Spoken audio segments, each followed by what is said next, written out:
सीधे आपको ले चलते छत्तीसगढ़, जहां मुख्यमंत्री विष्णुदेव साय लाइव हैं। करने में लग गए हैं। आप सबको मालूम होगा कि ये 3 महीना के ये 90 दिन में ही हम लोग कई बड़े बड़े काम को पूरा कर चुके हैं। कांग्रेस के 5 साल के शासनकाल में 18 लाख लोग प्रधानमंत्री आवास से वंचित हो गए थे और हमारे प्रधानमंत्री जी चुनाव प्रचार के दौरान छत्तीसगढ़ की जनता से वादा किए थे कि हमारी सरकार बनेगी भारतीय जनता पार्टी की, तो जो भी मुख्यमंत्री होगा उसका पहला काम होगा 18 लाख मकान स्वीकृत करने का। और 13 दिसंबर को हमारी सरकार शपथ ली और 14 दिसंबर को ही पहला कैबिनेट बुलाकर 18 लाख प्रधानमंत्री आवास बनाने का निर्णय हम लोगों ने ले लिया। और अब बहुत जल्दी और कहीं कहीं शुरू भी हो गया है प्रधानमंत्री जनधन योजना का, लेकिन अगले महीने से सबका प्रधानमंत्री आवास बनने का काम, निर्माण का काम शुरू हो जाएगा।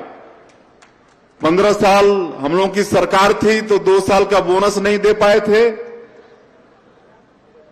और आप सब लोगों को मालूम है कि 25 दिसंबर जो छत्तीसगढ़ के निर्माता सरदार अटल बिहारी वाजपेयी जी का जन्मदिन होता है, जिसको पूरा देश सुशासन दिवस के रूप में मनाते हैं, तो 25 दिसंबर को 12 लाख से ज्यादा किसानों का 3716 करोड़ रुपया 2 साल का बकाया बोनस की राशि देने का काम किए।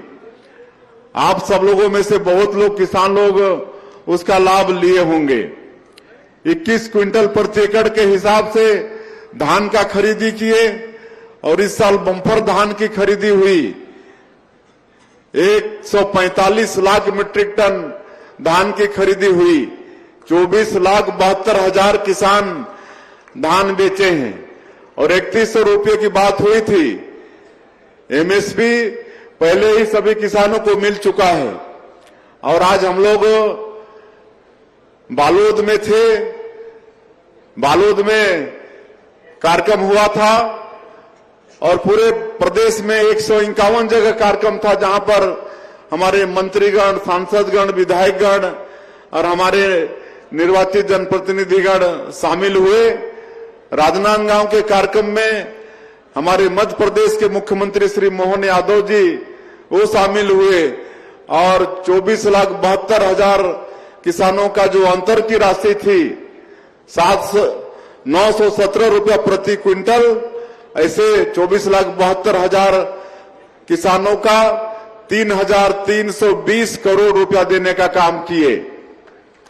आप लोगों के खाते में भी आ गया होगा या नहीं आया होगा तो कुछ घंटों में आ जाएगा। चिंता करने की बात नहीं है, आ जाएगा, सबके में आएगा, थोड़ा टाइम लगता है। 13,320 करोड़ रुपया अंतर की राशि आज बालोद से बटन दबा के सभी किसानों के खाता में भेजने का काम किए हैं। रामलला दर्शन योजना का शुरुआत कर चुके हैं। कल दूसरा ट्रेन बिलासपुर से रवाना किए हैं। उसके 1 सप्ताह पहले रायपुर से पहला ट्रेन रवाना किए थे, कल बिलासपुर से रवाना किए हैं।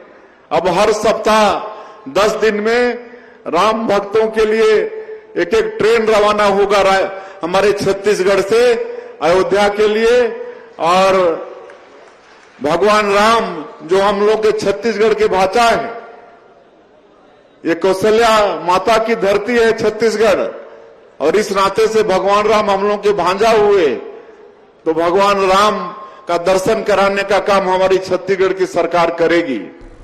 और आज तो हम लोग विशेष